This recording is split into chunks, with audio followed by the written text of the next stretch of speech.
Halo semua, kembali dengan saya di Bengkel Mafia. Kita mau melanjutkan di video ini tentang metode animasi. Di video sebelumnya saya langsung masuk ke VS Code-nya saja ya. Nah, di video sebelumnya saya sudah membahas mengenai beberapa metode untuk menganimasikan ya. Jadi cara satu itu .animate ya. Lalu cara dua menggunakan transform ya. Jadi dari satu objek ke mobject yang lain ya gitu ya. Jadi ini perlu dua mobject yang didefinisikan. Ada juga cara yang ketiga move to target. Nah, tentu saja perbedaannya sudah saya bahas juga di video sebelumnya. Sekarang kita akan masuk ke metode yang keempat ya, yaitu metode apply function ya. Nah, ini ada dua yang saya akan berikan contoh, tapi pertama-tama kita masuk dulu ke contoh yang pertama ya. Saya memberikan nama videonya itu kelasnya apply function 1 ya, lalu scene.2 S-nya huruf besar seperti biasa. Lalu define construct self.2. Nah, biasanya saya langsung bikin code-nya ya, misalkan membuat label segitiga misalnya seperti itu ya. Nah, tetapi di sini saya mau mendefinisikan fungsi ya. Jadi define function misalnya gitu ya.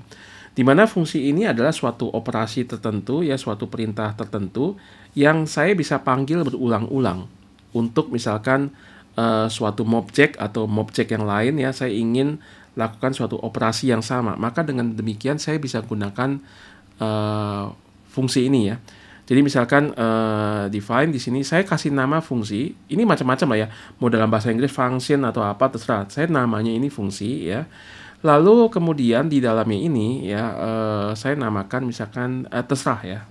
Di situ parameter terserah titik 2. Nah, lalu di sini mulai di bawahnya apa saja yang ingin saya lakukan ya. Di sini saya ingin melakukan misalnya terserah ini di set stylenya itu tebal daripada garisnya 2. Lalu dia ada isinya ya. Isinya itu diberikan warna hijau ya, green. Lalu transparansinya 0,4 ya. Fill opacity 0,4. Lalu kemudian terserah ini di dot scale, artinya saya perbesar menjadi 2 kali ya. Lalu kemudian saya pindahkan ke tepi ya, tepi yang bagian bawah ya, down ya. Lalu jangan lupa setelah lakukan ini semua return ya, return apa ya, terserah ini. Jadi ini adalah format dasar untuk membuat fungsi ya, dimana ada operasi-operasi yang ingin saya lakukan. Oke, nah sekarang ke codingnya. Perhatikan, waktu saya ingin melakukan coding ini saya balik lagi ke sini ya, sejajar dengan construct ini ya. Sedangkan kalau ketika saya membuat fungsi ini agak mencolok ke dalam, lalu perhatikan, misalkan ini nama fungsi, dan perintah-perintah ini harus sejajar seperti ini. Return-nya juga harus sejajar dengan fungsi yang saya definisikan ini. Ya. Nah, sekarang begitu saya mau mendefinisikan hal-hal atau objek yang di luar fungsi ini, berarti kan saya harus kembali ke sini ya. Di sini ada construct ya. Lalu di sini saya pakai misalnya segitiga 1, namanya ya, labelnya itu segitiga 1. Saya perintahkan buat segitiga, triangle. Dan tentu saja di sini saya tidak memberikan parameter atau properti tertentu ya, sehingga di dalam ini ya, karena tidak saya definisikan, maka dia akan menjadi segitiga yang sesuai dengan definisi standar dari Manim ya. Nah, segitiga yang ada di tengah-tengah layar ya, karena itu kan standar Manim biasa di tengah-tengah kalau kita tidak perintahkan diletakkan di tempat tertentu. Saya mau lakukan animasi self play ya, self.play. Nah, di sini perhatikan apply function. Apply function apa? Function yang sudah saya definisikan ini. Ya, jadi apply function buka kurung. Nah, nama fungsinya ini apa ya? Misalkan ini kalau panggil gitu ya. Nah, di sini harus panggil. Kalau misalkan kotak di sini ya, harus kotak di sini. Saya namanya fungsi ya. Fungsi, koma. Nah, objek apa yang ingin saya lakukan di set style ya, lalu di scale 2 kali, lalu dipindahkan ke tepi bawah gitu ya. Itu objeknya mana? Segitiga 1. Nah, di sini. Jadi fungsinya saya panggil ini ya. Lalu segitiga 1 yang nanti akan masuk ke dalam sini sebagai parameter ini ya. Lalu di set style ya, lalu di scale, kemudian dipindahkan to edge ya, ke tepian bawah ya. Nah, saya ingin animasi ini ya, apply function ini, saya lakukan runtime-nya 2, lalu self wait, kita kasih jeda. Oke, kita coba lihat ya, apa yang terjadi, Ctrl S. Dengan demikian kita akan running ya, ini. Nah, seperti ini. Jadi pertama-tama dia segitiga ya, segitiga yang saya tidak berikan spesifikasi apa, berarti standar ya, segitiga yang tidak ada warna isinya, tidak ada warnanya. lalu warnanya garisnya seperti ini ya, lalu dia posisinya di tengah. Kemudian ketika saya apply function, berarti saya mau segitiga satu ini dilakukan perintah-perintah ini ya. Jadi functionnya, nah ini terserah, ini masuk ke sini ya, jadi segitiga satu dot ini dan sebagainya. Kemudian nanti dia akan menjadi segitiga yang ada di bawah sini ya, dan besarnya 2 kali seperti yang kita lihat ini. Nah gitu ya. Oke, ini adalah cara membuat animasi tapi menggunakan apply function ya. Nah, apply function ini kalau Anda perhatikan ya, kayaknya lebih mudah untuk melakukan animasi yang sebelumnya. Kenapa harus ada apply function? Kalau misalkan saya ingin ya ada mobject yang lain, misalkan selain segitiga ya, lalu di sini ada misalkan kotak 1 gitu ya, kotak 1 square misalnya ya. Lalu kotak 1 ini juga saya melakukan apply function ya. Maka dengan demikian ya, kotak 1 ini nanti tinggal saya masukkan ya, lalu kemudian di situ tidak hanya segitiga yang dilakukan perintah-perintah ini, tapi juga kotak satunya. Seperti itu ya. Nanti Anda bisa coba sendiri lah ya, seperti apa bentuknya. Tetapi yang pasti fungsi ini, function ini sangat handy sekali kalau misalkan kita ada banyak objek-objek yang kita mau perlakukan secara sama. Daripada saya ketik ulang satu-satu segitiga 1 ya, dot set style, segitiga 1 dot scale. Nanti baru selanjutnya yang kotak-kotak 1 dot set style dan apa sebagainya. Banyak sekali yang perlu diulang-ulang. Mendingan kita definisikan fungsinya ya. Lalu tinggal ada segitiga 1, ada kotak 1, tinggal save play, apply function segitiga 1 kotak 1 dengan fungsi yang kita panggil adalah ini. Sangat ringkas ya. Karena tujuan dari programming memang sebenarnya adalah kalau Anda bisa membuat code ini lebih ringkas, lebih efisien, berarti Anda lebih berhasil. Sebenarnya seperti itu.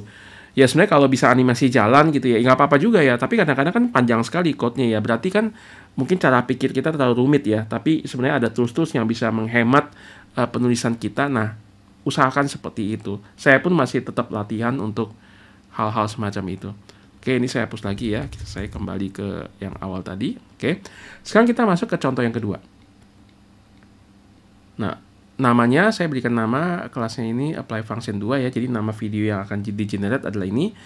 Lalu ada construct self. Nah, perhatikan bahwa fungsi ini ya, define function ini tidak hanya untuk perintah-perintah. Saya pakai yang tadi di atas lagi ya. Saya ulang aja. Jadi saya mendefinisikan, perhatikan ini kan ada define, construct, saya define-nya mencolok lagi ke dalam ya. Di sini saya namakan ini fungsi ya. Boleh yang lain ya, bebas ya. Fungsi, lalu dalamnya terserah. Lalu terserahnya diapain? Terserah itu di dot set style ya, lalu di scale, lalu di to age ya. Nah ini ya misalkan saya ganti deh ya. Ini jadi pindah ke left lah ya. Nah seperti itu misalnya. Lalu opacity-nya misalnya saya ganti menjadi 0,7 ya. Lalu mungkin ini menjadi warna merah saja lah ya. Warna red gitu. Oke. Tetapi saya waktu memanggil fungsi, saya tidak hanya isinya itu seperti perintah-perintah, tapi juga objek ternyata. List ya. Misalkan gini, saya mendefine objek ya. Nah di sini saya parameternya saya nggak perlu kasih apapun ya, karena ini kan cuma objek aja. Saya kasih nama list ya, list objek itu apapun lah gitu namanya. Ya apapun lah. Terserah ya, ini mau misal geometri juga boleh ya. Apapun lah sama dengan. Nah kemudian ini kurung siku. Saya mulai perintahkan untuk buat square, koma, rectangle ya, persegi panjang, koma, circle ya, tutup kurung siku gitu ya. Lalu kemudian return ya apapun lah tadi ya. Nah berarti apa? Berarti nanti waktu saya panggil objek, nanti dia akan memanggil apapun lah ini. Jadi nggak cuman perintah-perintah seperti ini ya yang bisa kita panggil, tapi juga ternyata objek ya. Saya bercontoh ya, misalkan kemudian sekarang saya masuk ke grup 1, namanya grup 1 ya. Saya mau V group ya. Di sini V grupnya apa? V grupnya saya panggil objek ini. Tapi objek yang saya panggil ini saya mau semua. Saya mau semua ya. Ingat ini adalah list. Kalau list saya nggak bisa langsung pakai apapun lah saya panggil, nggak bisa ya. Karena dengan demikian berarti itu yang mana? Kecuali apapun lah 1, apapun lah 2 itu bisa. Yang pakai kurung siku itu bisa. Tapi kalau saya ingin arrange nih, arrange ya apapun lah ini semuanya saya mau arrange, maka saya harus panggil semua dengan memberikan bintang di depannya. ya bintang apapun lah. Tapi karena apapun lah ini adalah di dalam fungsi, maka yang saya gunakan adalah objek. Nama ini, nama fungsinya ya. Objek lalu kurung ini ya, kurung tutup. Lalu kemudian ini saya jadikan vgroup ya. Lalu vgroup ini ya, saya dot range ya. Saya range artinya isinya ini nanti akan diatur di range upright, artinya apa? Dijajarin ke kanan atas ya. Nah, ini kan baru perintah ya, baru kita lakukan secara abstrak lah intinya begitu ya. Baru kita tampilkan self add ya, grup 1 nanti akan muncul gambar-gambar ke arah kanan atas intinya ya. Lalu kemudian yang muncul itu ya, saya mau self play apply function. Nah, saya panggil ya, saya panggil fungsi ini ya. Kemudian yang dilakukan perintah ini apa? Untuk dijadikan apa namanya itu edge dipindahkan ke left gitu ya. Itu adalah ya grup 1 ini. Oke, kita coba ya. Ctrl S. Tapi karena ini masih yang animasi sebelumnya, kita perlu klik di sini. Kita pilih yang apply function 2. Karena ini kelasnya apply function 2 nih ya. Oke, sedang di generate. Nanti kita akan lihat hasilnya seperti apa ya. Nah, seperti ini tuh. Jadi mula-mula ya dia itu ada list square, rectangle, circle yang kita jejerkan ya. Nih kita arrange ke kanan atas. Lalu kemudian saya mau apply function, artinya grup 1 ini nih, grup 1 ini ya. Saya ingin lakukan perintah ini. Didekatkan ke kiri gitu ya, makanya dia akan ke kiri sedikit. Nah gitu, sambil apa? Sambil diperbesar ya. Kayak kita coba lihat ya tuh. Nah seperti itu ya. Nah ini ada hal yang menarik sekali kalau kita lihat ya, pertanyaannya nih, kenapa kok bisa jadi misalnya merah semua ya? Kenapa jadi merah semua ya? Padahal kalau kita lihat ini perintahnya di mana? Ya tentu saja yang di atas ini. Ya. Karena kan waktu kita panggil ya si objek ini, yang objek yang isinya adalah list ini ya. Pertama-tama di arrange ya, di tengah seperti ini. Lalu kemudian grup ini ya, yang adalah vgroup ini, sekarang saya ingin lakukan fungsi, di mana fungsinya ya nggak cuma ini kan, kita perlu lihat ke atas ya. Nah ini lengkapnya begini. Kita lakukan apa? Set style ya, lalu scale, lalu kemudian dipindahkan ke left. Makanya tadi membesar seperti ini, lalu warnanya menjadi fill colornya itu menjadi red. Oke ya. Sekarang muncul satu pertanyaan. Buat apa saya define objek seperti ini? Ya kan? Kan bisa saja saya misalkan hapus ini ya, define objek ini, saya hapus, return apapun lah ini hapus, saya tinggal pakai apapun lah saja. Jadi nanti grup 1, vgroup, berarti ini bintang apapun lah. Kan lebih singkat ya, lebih efisien dalam codingnya. Betul ya, ini khusus kalau misalkan kita cuma membuat objek ya. Kalau kita membuat objek gitu ya, list gitu ya, ya mendingan nggak usah pakai fungsi ya, nggak usah pakai fungsi function. Tetapi untuk kayak perintah-perintah yang banyak kayak begini, yang nanti kita mau pakai berulang-ulang, nah di sini kita bisa gunakan function. Nah, saya bisa kasih satu contoh kenapa objek ini pun kita bisa pakai fungsi, karena gini, waktu kita panggil objeknya ya, lalu objeknya itu ingin kita lakukan suatu perlakuan tertentu ya, maka dengan demikian dengan menggunakan fungsi itu akan sangat baik. Saya ambil contoh ya, saya mau shuffle, kocok ya, ditukar-tukar ya, shuffle ya, apapun lah. Jadi waktu ini dipanggil ya, yang isi square, rectangle, circle, ini kan nih square, rectangle, circle berurutan ya, itu diacak dulu sama dia ya, baru kemudian nanti ditampilkan, kurang lebih seperti itu. Nah tapi masalahnya kalau saya perintahkan shuffle ini nggak ada nih ya, ini nggak akan terpanggil. Kenapa? Karena ini error ya kan, no, shuffle is not defined. Tetapi shuffle itu ada di dalam pustaka ya kan. Ini kan pustaka biasa apa? Paling atas ini tadi kalau kita perhatikan, ini kan kita memanggil apa? From manim import. Berarti kan kita memanggil ininya ya kan, pustakanya ya. library daripada menimnya apa aja yang bisa kita gunakan. Nah, ini untuk bisa shuffle ini berjalan, dia sudah ada dalam suatu pustaka, kita panggil dulu. Maka di sini ya, di dekat define yang ini ya. Oke. Di sini misalnya from ya, random import shuffle. Ya, nah ini saya harus sejajarkan dengan ini ya, karena ini digunakan untuk memanggil ini. Ya, saya sejajarkan. Nah, problemnya hilang ya. Nah, perhatikan shuffle-nya sekarang sudah menyala, sudah bisa kita gunakan. Kita coba ya, Ctrl S. Ya, kita coba Ctrl S ya, kita coba running. Sama seperti tadi, tapi lihat urutannya berubah. Ini kan tidak ada kode-kode yang berubah ya, kalau kita lihat ya, misalkan tadi ya, ini kan square, rectangle, circle ya. Lalu kemudian ini kita waktu apply function, kita panggil fungsi ini, di mana fungsi ini dimasukkan apa? Dimasukkan grup 1. Jadi grup 1 ini akan dioperasikan seperti ini ya. Nah, grup 1 ini apa? Grup 1 ini adalah vgroup daripada kita memanggil objek ini. Padahal ini kan fungsi ya. Fungsi yang tapi yang isinya objek.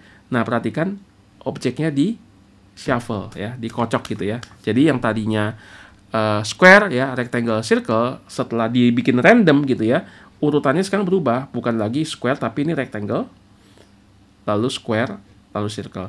Bagaimana kalau saya generate ulang? Ini kan persegi panjang, persegi lingkaran ya.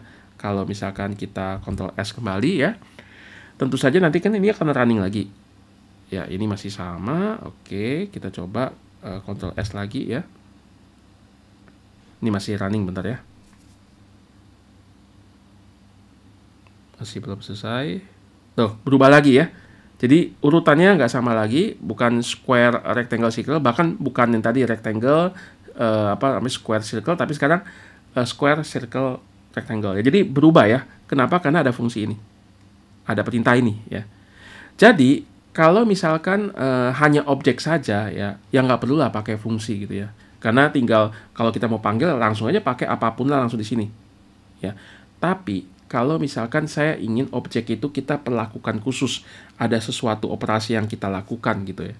Nah, ini lalu bisa berubah-ubah, dikocok atau misalkan apa random gitu ya. Nah, kita bisa gunakan fungsi ini.